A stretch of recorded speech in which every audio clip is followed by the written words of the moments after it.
Pas de doute, ils sont bien là. Les Gilets jaunes réinvestissent en masse le rond-point de Près d'Arène à l'entrée de Montpellier. Pour ce premier anniversaire, c'est tout un village jaune qui a repris ses quartiers. Et certains, comme Richard, ont même prévu de passer la nuit ici. Tout un symbole. Ce rond-point, on ne l'a pas quitté ici, donc ça fait 1 an qu'on y est. Et ce rond-point, il est un peu symbolique ici à Montpellier, puisque ce rond-point, il dure depuis le début, même si on a été évacué 14 fois et que la cabane a été brûlée 2 fois. Donc on est resté. Retraite, éducation ou situation de l'hôpital, sur les banderoles dressées autour du rond-point, les slogans sont d'actualité.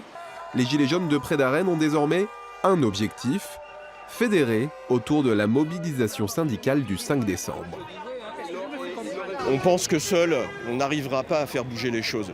On a été, je dirais, l'allumette qui a mis le feu aux poudres, parce que pour le moment on n'y est pas, mais ça va peut-être venir justement avec le 5 décembre.